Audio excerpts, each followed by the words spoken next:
नमस्कार दोस्तों and welcome to my channel. कैसे हैं आप सब? उम्मीद है सब ठीक ठाक होंगे। तो जी जनाब, आज हम क्या करेंगे, सीबीएसई क्लास 12 का 5th chapter continuity and differentiability, उसकी एक्सरसाइज 5.6 है, उसके सारे क्वेश्चंस को इसी वीडियो के अंदर सॉल्व करेंगे। देखिए क्वेश्चन क्या है। If x and y are connected parametrically by the equations given in exercises 1 to 10 without eliminating the parameter, find dy upon dx।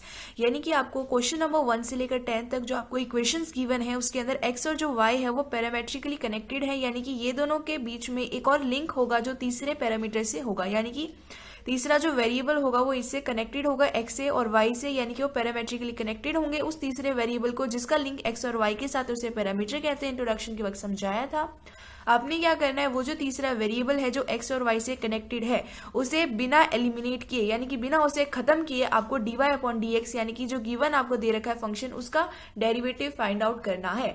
बहुत ही ज्यादा सिंपल क्वेश्चन है, एकदम फोकस करके समझना, बहुत ही अच्छे से समझ आ जाएगा। ठीक है, तो क्वेश्चन नंबर 1 देखो, ये x की वैल्यू दे रखी है, y की दे रखी है। ठीक है, और यहाँ पे जो t क्या है, ये जो t है ये x से भी कनेक्टेड है और ये जो t है ये y से भी कनेक्टेड है। जो a दे रखे है वो कांस्टेंट है। ठीक है, a को मत समझने लग जाना कि भाई a भी पैरामीटर, नहीं, आपका जो t है वो यहाँ पे पैरामीटर है। यूजुअली जो पैरामीटर होते हैं ना आपको ज्यादा से ज्यादा थीटा के फॉर्म में मिलेंगे, t के फॉर्म में मिलेंगे, इस तरीके के आपको फॉर्म दिखाई देंगे पैरामीटर के। ठीक है, तो ये जो a है ना ये कॉन्स्टेंट है, ये बता देती हूँ आपको। कहीं आप सोचो कि भाई ये मैं तो पागल हो गई हूँ, ए को तो देख ही नहीं रही हूँ, बेचारे ए को तो हमने नेग्लेक्ट ही कर दिया। ऐसा नहीं है, जो ए है ना ये कांस्टेंट है। ठीक है, तो जो टी है वो पैरामीटर है, जो टी है वो एक्स से भी कनेक्टेड है और जो टी है वो वाई से भी कनेक्टेड है। आपको ये जो टी है इसको खत्म नहीं करना है।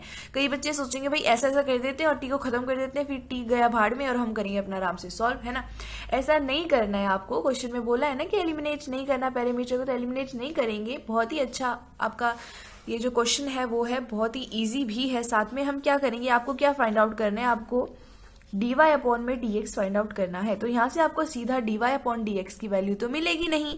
ठीक है, तो हम क्या करेंगे, ये जो आपको x दे रखा है 2at² और ये जो आपको y दे रखा है इज इक्वल टू at की पावर 4, दोनों को सेपरेटली यहाँ पे डेरिवेट करेंगे, विद रिस्पेक्ट टू t करेंगे यहाँ पे। तो ये क्या हो जाएगा, dx अपॉन में dt हो जाएगा। और ये क्या हो जाएगा, 2 तो हमारा कॉन्स्टेंट है ही और साथ में a भी जो है वो हमारा कॉन्स्टेंट है, तो 2a तो यहाँ पे आ गया। फिर t² का करोगे तो ये हो जाएगा 2t, है ना, यानी कि जो dx अपॉन में dt है इसकी वैल्यू कितनी आई, ये हो जाएगा 4at। तो ये आपके पास dx अपॉन dt की वैल्यू आ गई, लेकिन हमें चाहिए तो dy अपॉन dx की, तो वो देखते हैं कैसे आएगी। तो यहाँ से आप फाइंड आउट करोगे dy अपॉन में dt, यहाँ पे डेरिवेट कर देंगे विद रिस्पेक्ट टू t। तो ये क्या हो जाएगा, a कांस्टेंट है ही, जो 4 है ये बाहर आ जाएगा, यहाँ बचेगा t का क्यूब। तो ये आपके पास dy अपॉन dt की वैल्यू आ गई। अब हम क्या करेंगे, ये जो आपके पास वैल्यू आई है इसकी मदद से dy अपॉन dx की वैल्यू फाइंड आउट करेंगे। तो dy जो है वो ऊपर दिखाई दे रहा है, तो इसको ऊपर रखने के लिए dy अपॉन में dt और डिवाइड में क्या कर देंगे, यहाँ पे dx अपॉन में dt कर देंगे। अब हमें पता है dt और dt तो भाई कैंसिल हो जाएंगे, तो लास्ट में बचेगा dy अपॉन dx और वही हमको चाहिए। तो इसको यहाँ पे कैंसिल करके नहीं दिखाना है पेपर के अंदर, और हम यहाँ लिखेंगे dy अपॉन में dx इज इक्वल टू, इनकी वैल्यूज यहाँ पे सब्सटीट्यूट कर देंगे। dy अपॉन dt की वैल्यू ये है जो है 4at का क्यूब, डिवाइड में dx अपॉन dt की वैल्यू है 4at। तो यहाँ से 4a कैंसिल हो गया, एक t से एक t कैंसिल हो गया, तो आपके पास जो फाइनल वैल्यू आएगी dy अपॉन में dx की वो कितनी आएगी, t का स्क्वायर आएगा। ठीक है, तो ये आपके पास डेरिवेटिव आ गया है गिवन फंक्शन का, जो क्वेश्चन नंबर 1 के अंदर प्रोवाइडेड था। तो जी अब हम करेंगे अपना क्वेश्चन नंबर 2 और यहाँ पे लिख देती हूँ मैं क्वेश्चन नंबर 2। क्वेश्चन नंबर 2 के अंदर आपको x की वैल्यू दे रखी है a cos थीटा और साथ में y की वैल्यू क्या दे रखी है, b cos थीटा। ये भी बहुत ज्यादा सिंपल है। अब यहाँ पे आप देख सकते हो जो थीटा है वो क्या कर रहा है, पैरामीटर की तरह बिहेव कर रहा है। इसका जो लिंक है वो x के साथ है और इसका लिंक y के साथ भी है। तो हम क्या करेंगे, यहाँ पे x is equal to a cos theta यहाँ पे लिखेंगे और यहाँ पे लिखेंगे y is equal to b cos theta. अब क्या करेंगे, दोनों को सेपरेटली डेरिवेट कर देंगे विद रिस्पेक्ट टू थीटा। तो ये क्या हो जाएगा, dx अपॉन में d थीटा और ये क्या हो जाएगा a, ये तो कांस्टेंट है हमारा, cos थीटा करेंगे तो क्या हो जाएगा माइनस में sin थीटा, और फिर थीटा का करोगे तो D theta upon d theta यानी कि 1 हो गया। तो आपके पास यहाँ से dx अपॉन में जो डी थीटा है इसकी वैल्यू कितनी आएगी, माइनस में a साइन थीटा। ठीक है, तो यहाँ से आपके पास dx अपॉन डी थीटा की वैल्यू आ गई और इसी तरीके से यहाँ से भी क्या करेंगे, डेरिवेट कर देंगे विद रिस्पेक्ट टू थीटा। तो ये हो जाएगा dy अपॉन में d theta is equal to b, हमारा जी कॉन्स्टेंट है और यहाँ पे जो कॉस जो थीटा है इसकी डेरिवेटिव हो जाएगा माइनस में साइन थीटा। तो dy अपॉन में जो डी थीटा है इसकी वैल्यू कितनी हो जाएगी, माइनस में b साइन थीटा, ठीक है।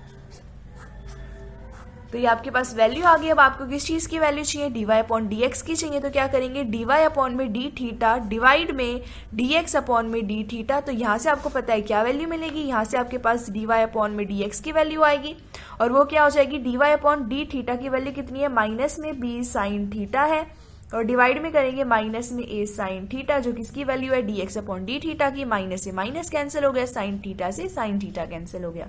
तो जी आपके पास यहाँ से क्या वैल्यू आती है, dy अपॉन dx की। यहाँ से आपके पास b अपॉन में जो a है वो वैल्यू आ गई है, यानी कि ये b अपॉन में a क्या है, डेरिवेटिव है गिवन फंक्शन का, जो क्वेश्चन नंबर 2 के अंदर प्रोवाइडेड है। अब नेक्स्ट पेज पे क्वेश्चन नंबर 3 और बाकी ये बचे हुए क्वेश्चन को सॉल्व करते हैं।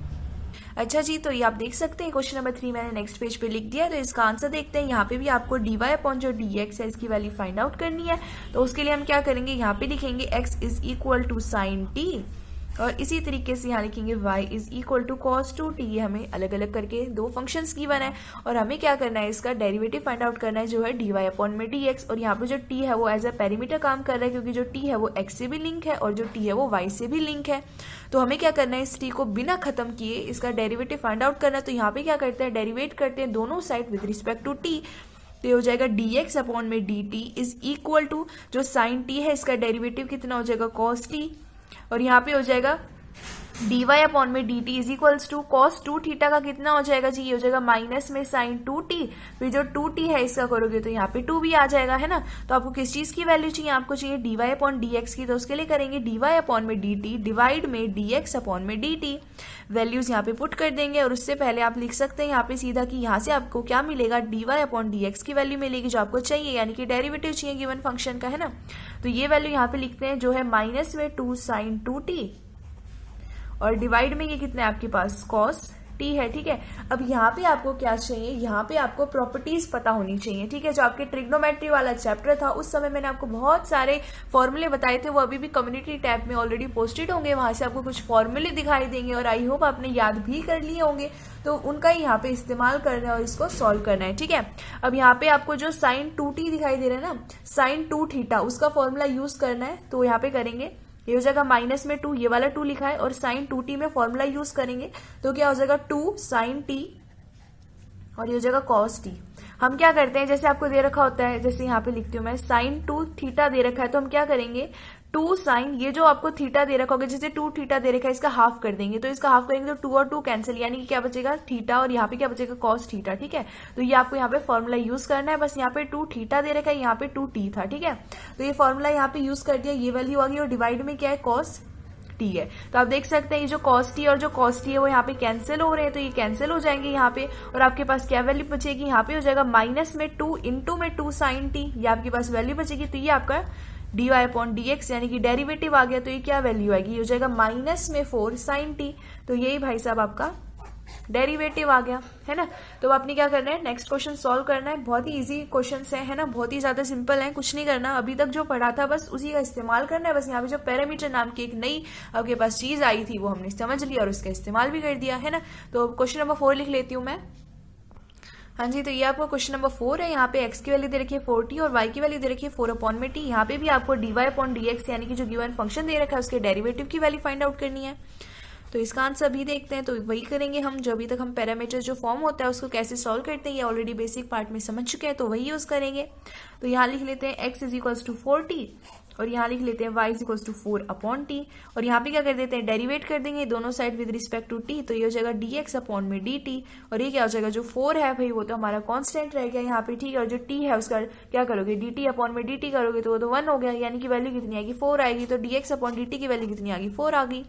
उसी तरीके से यहाँ पे करोगे तो ये हो जाएगा dy अपॉन में dt, इसका करोगे तो कितना हो जाएगा, देखो 4 तो भाई हमारा 4 ही रहेगा और इनटू में क्या आ जाएगा आपके पास, माइनस में 1 अपॉन में t का स्क्वायर आ जाएगा, क्योंकि जो t है यहाँ ऊपर चला जाएगा, t की पावर -1 हो गया और उसके बाद ये हो जाएगा माइनस जो है वो बाहर आ जाएगा और t की पावर -2 हो जाएगा। तो -2 जो नीचे चला जाएगा t का स्क्वायर हो गया, यानी क्या बचेगी वैल्यू, -4 डिवाइड में t का स्क्वायर, ठीक है।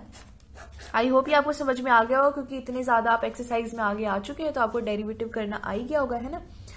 तो आपने क्या करना है, यहाँ से डी वाई अपॉन में डी टी डिवाइड में डी एक्स अपॉन में डी टी करना है। ऐसा क्यों कर रहे हैं? क्योंकि हमें डी वाई अपॉन में डी एक्स की वैल्यू चाहिए, इसलिए कर रहे हैं। तो आपके पास डी वाई अपॉन जो डी टी की वैल्यू है यहाँ लिख देंगे, माइनस में 4 अपॉन में टी का स्क्वायर डिवाइड में आपके पास यहाँ 4 है, 4 और 4 तो कैंसिल हो गई, यानी कि वैल्यू कितनी आएगी? माइनस में 1 डिवाइड में टी का स्क्वायर। तो ये आपके पास आंसर आ गया। किस चीज का आंसर आ गया? गिवन फंक्शन के डेरिवेटिव की वैल्यू आ गई है। ठीक है, देयरफॉर डी वाई अपॉन में डी एक्स की क्या वैल्यू है? माइनस में 1 अपॉन में टी का स्क्वायर। ठीक है, आई होप कि आपको समझ में आ रहा होगा, कुछ भी ज्यादा मुश्किल नहीं लग रहा होगा, क्योंकि ये बहुत ज्यादा मुश्किल नहीं है। ठीक है, अगर अच्छे से मन लगा के समझोगे ना तो बहुत ही अच्छे से समझ में आ जाएगा। कैलकुलस है ना, बिल्कुल भी हार्ड नहीं है। अगर उसके बेसिक आप समझ लेते हैं तो ये तो ऐसी मतलब बोलने की बात होती है कि भाई यार बहुत हार्ड है, बहुत हार्ड है, सारे बच्चे ऐसे करते रहते हैं, हमारे दिमाग में भी ऐसे ही बैठ जाता है भाई कैलकुलस तो बहुत ही हार्ड है। लेकिन ऐसा नहीं है, बिल्कुल भी टेंशन नहीं लेनी है, बहुत ही इजी है। बस बेसिक समझो और फटाफट से सारे क्वेश्चन सॉल्व करो। ठीक है, तो जो फिफ्थ है वो लिखती हूँ मैं। फिफ्थ क्वेश्चन दे रखा है x is equal to cos theta, और जी आपको यहाँ पे नहीं, फिफ्थ क्वेश्चन ये नहीं दे रखा, यहाँ पे माइनस है कॉस थीटा माइनस में कॉस 2 थीटा, और y की वैल्यू क्या दे रखी है? साइन थीटा माइनस में साइन 2 थीटा। हाँ ठीक है, ये कॉमन नहीं है यहाँ पे। ठीक है, तो ये आपको फिफ्थ क्वेश्चन दे रखा है। अब आपने क्या करना है, यहाँ पे भी इसका डेरिवेटिव यानी कि वही d y upon d x find out करना है। इसका आंसर देखते हैं, सेपरेटली दोनों को सॉल्व करेंगे। एक्स की वैल्यू दे रखी है कॉस थीटा माइनस में कॉस 2 थीटा, और यहाँ पे जी आपको y की वैल्यू दे रखी है साइन थीटा माइनस में साइन 2 थीटा। तो यहाँ पे क्या करेंगे, जो थीटा है वो यहाँ पे पैरामीटर का काम कर रहा है, तो यहाँ पे क्या करेंगे, दोनों साइड डिफरेंशिएट कर देंगे विद रिस्पेक्ट टू थीटा। तो डी एक्स अपॉन में डी थीटा की वैल्यू आएगी, तो कॉस थीटा का डेरिवेटिव कितना हो जाएगा? माइनस में साइन थीटा। इसका कितना हो जाएगा? माइनस माइनस हो जाएगा प्लस में साइन 2 थीटा। फिर जो 2 थीटा है इसका करोगे तो यहाँ 2 भी आ जाएगा, है ना। इसी तरीके से यहाँ पे डी वाई अपॉन में डी थीटा की वैल्यू कितनी आएगी? साइन थीटा का डेरिवेटिव कॉस थीटा हो जाएगा, और माइनस तो यहाँ है ही, ये हो जाएगा कॉस 2 थीटा, और यहाँ पे 2 थीटा का करोगे तो 2 हो जाएगा, है ना। अब यहीं से वैल्यूज पुट करेंगे तो डी वाई अपॉन में डी एक्स की वैल्यू कितनी आएगी? यहाँ से ये कैसे आएगी ये वैल्यू? ये ऐसे आएगी, डी वाई अपॉन में डी थीटा डिवाइड में डी एक्स अपॉन में डी थीटा। ये लिख लेना और कैंसिल मत करके दिखाना पेपर में। Is equal to d y upon d x is equal to, ये वैल्यूज पुट कर देते हैं, कॉस थीटा माइनस में 2 कॉस 2 थीटा डिवाइड में ये कितना हो जाएगा? साइन 2 थीटा इंटू में 2 माइनस में साइन थीटा। अब इस चीज को आपको सॉल्व करना है, लेकिन इसको सॉल्व करेंगे तो भाई ये बहुत ज्यादा कॉम्प्लेक्स हो जाएगा, इस वजह से हम इसको यहीं रहने देंगे और यही हमारी फाइनल वैल्यू आ जाएगी। यानी कि आपका जो d y upon d x जो डेरिवेटिव है गिवन फंक्शन का वो कितना आएगा? कॉस थीटा माइनस में 2 कॉस 2 थीटा डिवाइड में 2 साइन 2 थीटा माइनस में साइन थीटा। ठीक है, तो ये आपके पास आंसर आ गया क्वेश्चन नंबर 5 का।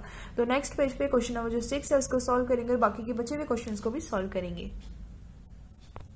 अच्छा जी, तो आप देख सकते हैं नेक्स्ट पेज पे क्वेश्चन नंबर 6 मैंने लिख दिया है। तो यहाँ पे भी आपको क्या करना है, d y upon d x की वैल्यू फाइंड आउट करनी है। एक्स की वैल्यू क्या दे रखी है? ए इंटू में थीटा माइनस में साइन थीटा, और यहाँ पे आपको y की वैल्यू क्या दे रखी है? ये दे रखी है a इंटू में 1 प्लस में कॉस थीटा। तो यहाँ पे थीटा क्या है? एज अ पैरामीटर काम कर रहा है, तो यहाँ पे डिफरेंशिएट कर देते हैं दोनों side with respect to theta. तो ये हो जाएगा डी एक्स अपॉन में d theta is equal to a, theta का करोगे तो 1 हो जाएगा, माइनस में साइन थीटा का करोगे तो कॉस थीटा हो जाएगा। ठीक है, आप डायरेक्टली इसको ऐसे कर सकते हैं। और यहाँ पे हो जाएगा डी वाई अपॉन में डी थीटा, तो ये कितना हो जाएगा? ए तो भाई हमारा कांस्टेंट है, इसको पहले ही बाहर ले लेते हैं, तो 1 का करोगे तो 0 हो जाएगा, ये खत्म हो गया। कॉस थीटा करोगे तो माइनस में साइन थीटा हो जाएगा। तो ये आपके पास d y upon d theta की वैल्यू होगी। अगर आप इसको ऐसे नहीं करना चाहते तो आप इसको कैसे कर सकते हैं, इसको पहले सॉल्व कर लो। तो ये क्या हो जाएगा? X is equals to a theta minus में ए साइन थीटा, और ये क्या हो जाएगा आपके पास? Y is equals to a plus में ए कॉस थीटा। ठीक है, क्योंकि फाइनल वैल्यू वही आने वाली है, इस वजह से मैंने डायरेक्टली कर दिया था। तो ये हो जाएगा डी एक्स अपॉन में d theta is equal to a theta है, तो ए आ जाएगा क्योंकि थीटा अपॉन थीटा 1 हो गया, माइनस में ये हो जाएगा ए हमारा कांस्टेंट रह जाएगा, और इसके बाद ये जो साइन थीटा ये हमारा कॉस थीटा बन जाएगा। फिर आप यहाँ से डी एक्स अपॉन में डी थीटा करके ए यहाँ पे कॉमन ले सकते हैं, तो 1 माइनस में कॉस थीटा बच जाएगा। ठीक है, तो वही वैल्यू आ गई, चाहे ऐसे कर लो चाहे ऐसे कर लो, है ना। और इसी तरीके से यहाँ पे डी वाई अपॉन में डी थीटा की वैल्यू कितनी आएगी? ए हमारा कांस्टेंट है, 0 वैल्यू आ जाएगी, प्लस में ये हमारा ए रह जाएगा, और यहाँ पे कॉस थीटा का माइनस में साइन थीटा हो जाएगा, तो वही वैल्यू आ जाएगी माइनस में ए साइन थीटा। यहाँ से कर लो या यहाँ से कर लो, सेम आंसर आना है ना। तो अब आपने करना क्या है, आपको डी वाई अपॉन में डी थीटा डिवाइड में डी एक्स अपॉन में डी थीटा करना है। ऐसा इसलिए कर रहे हैं क्योंकि हमें d y upon d x की वैल्यू चाहिए। तो यहाँ से वैल्यू कितनी आएगी? ये हो जाएगा माइनस में ए साइन थीटा डिवाइड में यहाँ से वैल्यू कितनी आ रही है? ए, और यहाँ पे 1 माइनस में कॉस थीटा। ठीक है, तो ये आपके पास यहाँ पे वैल्यू आ गई। अब आपने क्या करना है, यहाँ पे फिर से ट्रिग्नोमेट्री के जो फॉर्मूले हैं उनका इस्तेमाल करना है और उसके बाद यहाँ पे वैल्यू लिख देनी है कि क्या आपके पास dy/dx की वैल्यू आई है। ठीक है, तो ये वैल्यू कितनी है, देखो सबसे पहले तो 1 माइनस में जो कॉस थीटा दिखाई दे रहा है इसकी वैल्यू अगर आप देखते हैं तो यहाँ पे इसकी कितनी वैल्यू आएगी आपको ये भी पता होनी चाहिए। उससे पहले हम क्या करते हैं, ए और ए को कैंसिल कर देते हैं, तो यहाँ पे वैल्यू कितनी बच रही है, माइनस में साइन थीटा और डिवाइड में कितना है 1 माइनस में कॉस थीटा है। ठीक है, अब यहाँ पे फॉर्मूला लगाएंगे तो आपको पता है जो हाफ जो आपका एंगल जो आपका होता है फॉर्मूला, अभी मैंने आपको बताया था उसी से बता देती हूँ। मैंने आपको बताया था साइन 2 थीटा का फॉर्मूला और ये क्या बताया था, 2 साइन 2 थीटा डिवाइड में 2 कॉस 2 थीटा डिवाइड में 2 बताया था। फिर बताया था 2 और 2 कैंसिल हो जाएंगे। ठीक है, इसी तरीके से अगर मान लो यहाँ पे सिर्फ और सिर्फ थीटा है जैसे कि यहाँ दिखाई दे रहा है तो क्या हो जाएगा, sine theta is equals to 2 sine, अब जो थीटा है इसका भी तो हाफ करेंगे तो ये वैल्यू आएगी ना कॉस थीटा अपॉन में 2, क्योंकि हाफ तो कर रहे थे, जो एंगल प्रेजेंट था उसका हाफ कर रहे थे। बेशक यहाँ 2 और 2 कैंसिल हो गए थे लेकिन यहाँ कैंसिल नहीं होंगे, तो जो साइन थीटा है उसकी जगह लिख सकते हैं, तो वही हम यहाँ पे करेंगे, इसकी जगह ये लिख देंगे। ठीक है, तो ये क्या हो जाएगा, ये हो जाएगा माइनस में 2 साइन थीटा अपॉन में 2 और ये हो जाएगा कॉस थीटा अपॉन में 2। ठीक है, इतनी बात आपको समझ में आ गई है। अब आपको पता है कि जो 1 माइनस में जो कॉस थीटा होता है इसकी वैल्यू आप लिख सकते हैं 2 साइन स्क्वायर थीटा अपॉन में 2, ये भी आपका फॉर्मूला होता है, तो यहाँ पे सीधा लिख देते हैं 2 साइन स्क्वायर थीटा अपॉन में 2। यहाँ से 2 और 2 कैंसिल हो गए और यहाँ पे 2 साइन थे और यहाँ पे 1 साइन था, तो 1 से 1 कैंसिल हो गया, तो आपके पास क्या वैल्यू बची, माइनस में कॉस थीटा अपॉन में 2 डिवाइड में 1 साइन चला गया, 1 तो रह गया ना साइन थीटा अपॉन में 2, है ना, ये वैल्यू आ गई। अब आपको पता है कॉस अपॉन में साइन कॉट होता है, तो ये वैल्यू कितनी आएगी, माइनस में कॉट थीटा अपॉन में 2, तो ये आपके पास फाइनल वैल्यू आ गई, ये आपकी dy/dx की वैल्यू आ गई, यानी कि क्वेश्चन नंबर जो 6 है ये इसका डेरिवेटिव आ गया। ठीक है, तो ये क्वेश्चन नंबर 6 सॉल्व हो गया।